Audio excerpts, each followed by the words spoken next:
26. Dame Alina's office was a triangular room with glass walls and a high pointed ceiling at the apex of the pyramid at Foxfire.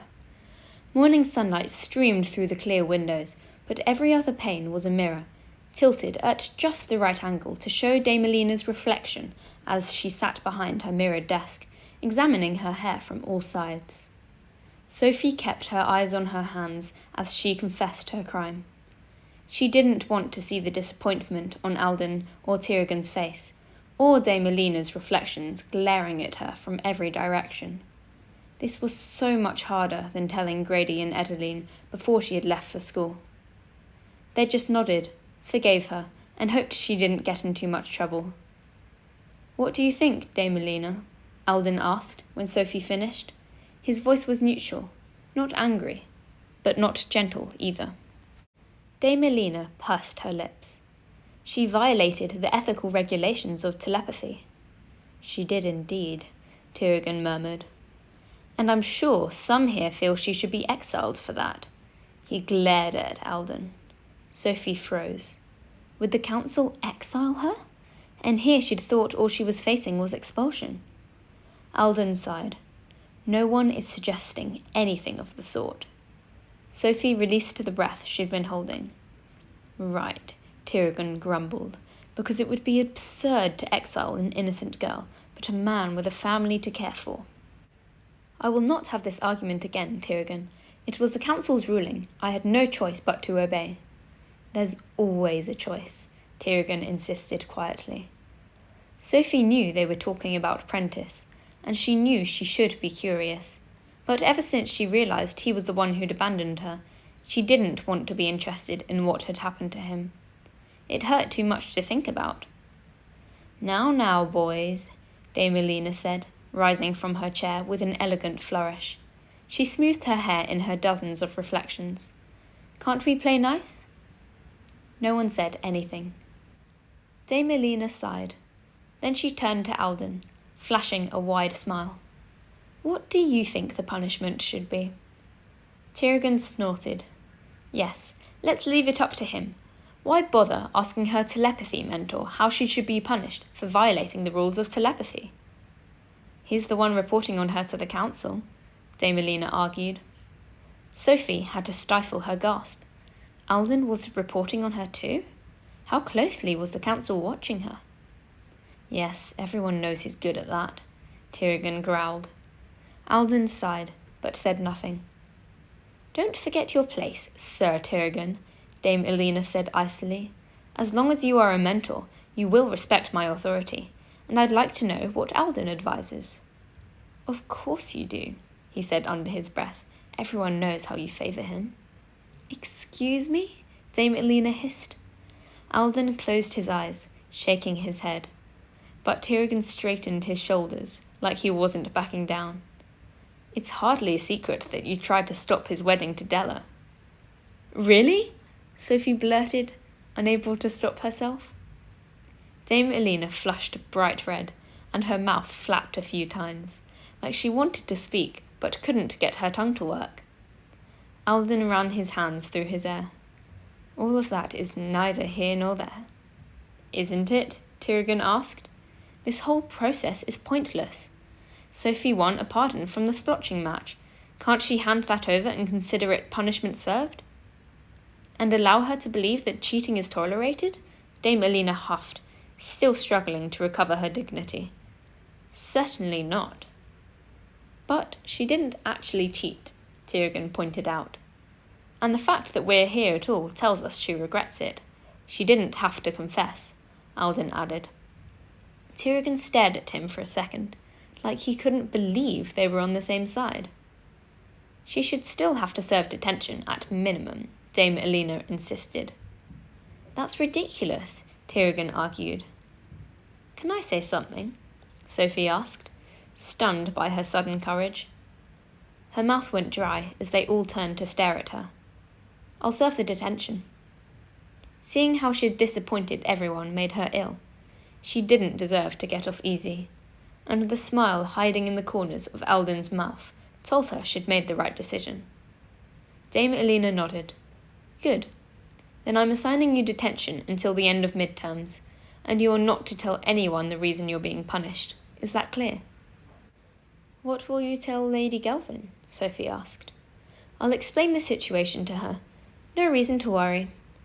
The warmth in Alden's voice melted the sickening guilt in her stomach. It wasn't a perfect solution, but at least she'd be able to sleep at night again. Well, once she stopped worrying about her midterms. And Bronte. One problem at a time. It was becoming a theme in her life. Where are you going? Dex asked when Sophie turned to head away from the cafeteria. So much for her plan of slipping away unnoticed. She stared at her feet. I can't sit with you guys today. I have detention. Detention? They all repeated, loud enough to turn a few heads. How long do you have it for? Dex asked.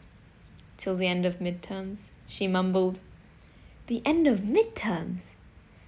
Jensai whistled. Dude, what did you do? I don't want to talk about it. She gave a small smile and bolted before they could ask more questions. The detention hall was in the glass pyramid, one floor beneath Dame Alina's office. The ceiling was low, and the windows blocked more light than they let in, giving the room a gloomy atmosphere. Sophie tried to sneak in without being seen by the 20 or so other kids, but Sir Conley recognised her from their elementalism sessions. Welcome, Miss Foster, he announced, and every head turned her way. He brushed a hand across his long dark hair and waved towards the rows of uncomfortable desks. Take a seat and settle in. I have quite a treat for everyone today. She ignored the stares as she sank into the first empty chair. She caught Keith's eye from a desk in the corner. He grinned and gave her a thumbs up. Ready for more siren song? Sir Conley asked. Everyone groaned. You have no appreciation for art or nature, he grumbled, clapping his hands. An ear-splittingly shrill whine, part whale song, part nails on a chalkboard, with just the right amount of screaming toddler, reverberated through the room. Uncover those ears. I am broadening your horizons, and you will listen to every note. Everyone glared at him as they lowered their hands. What are you in for? Keith asked with a crooked smile. Somehow, he'd slipped into the empty desk beside her. None of your business, she whispered. He laughed. You keep claiming you're not mysterious, but who are you kidding? She sighed. What are you doing here? Remember the reek rod someone put in Dame Alina's office a few months ago? That was you? Of course. Took her long enough to trace it back to me. He laughed, not even a little repentant. Will you at least tell me how long I'll get to enjoy your company here? She bit her lip. Till the end of midterms. Sounds like Miss Foster did something very bad. In the future, you should leave the mischief-making to me. Sophie cringed as a swill whine rang through the air. Is it always this loud? Oh no, that's just Sir Conley. Tomorrow it's Lady Belver. What's her brand of torture? You'll see. Ballroom dancing. That was Lady Belver's idea of punishment. Given the choice, Sophie would have taken the screeching sirens any day. The desks were shoved aside so the dances could be done in a line, like at old Edwardian balls. Keith tried to grab her as his partner, but Lady Belver claimed him for herself and paired Sophie with Varlin, one of Jensai's greasy ponytailed friends. His palms were cold and sticky, and a blob of drool settled in the corner of his mouth and never went away. Keith snickered every time it was her turn to promenade through the other dancers on Varlin's sweaty arm. She had never been so happy to hear the bells chime the end of lunch. I hope you know Varlin is in love with you now, Keith teased when he caught up with her in the hall. And you would know that because... Please, you could see the stars in his eyes all the way across the room. They shined brighter than that blob of spit on his lips. She couldn't help laughing. You're terrible. I know. He grinned wickedly.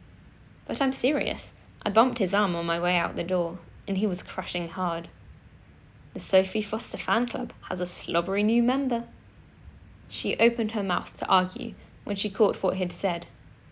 Wait, are you an empath? He winked, reaching for her hand. Want me to tell you what you're feeling? She jerked away. Thanks, I'll pass. Too bad I can read what you're feeling, even without physical contact. His voice shifted up a few octaves as he fanned the air. I hope Keith's right about Valin liking me. Guys who drool are so cute. Will you keep your voice down? She hissed, glancing around to make sure no one was within earshot. Keith laughed. He fanned the air again.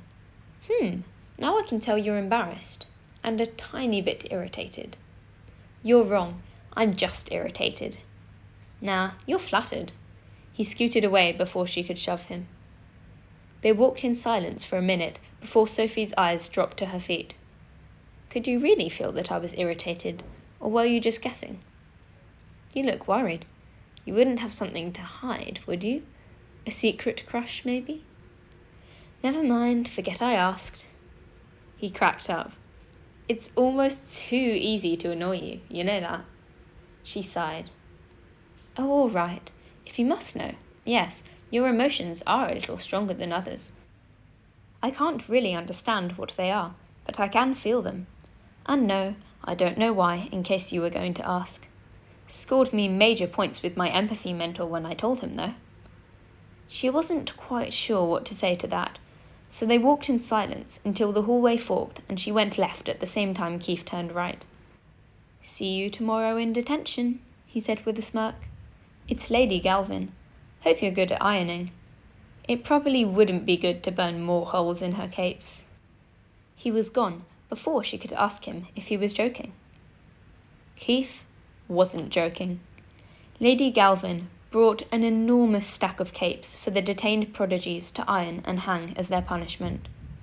Sophie wasn't allowed anywhere near them, forced instead to sit alone in the corner while Keith winked at her and Valin stared and drooled. She wasn't sure which was worse.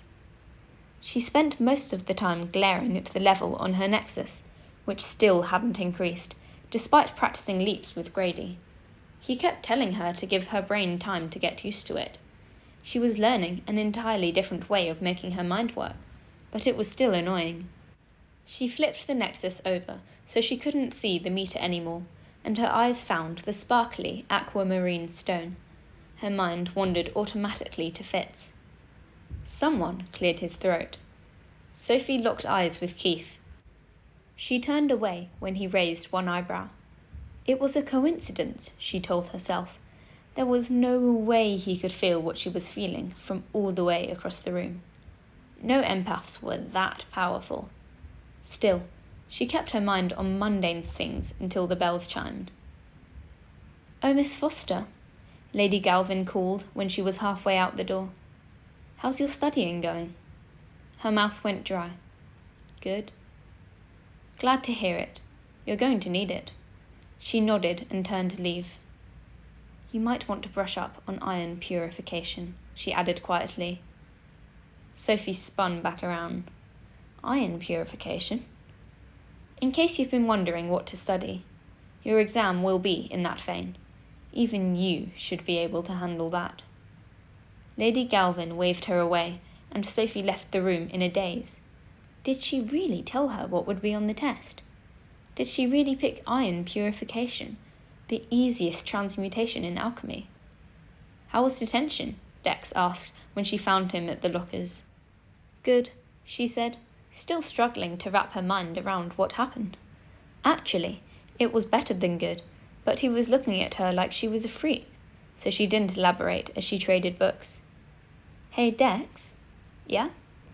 Do you think you can help me practice iron purification this weekend?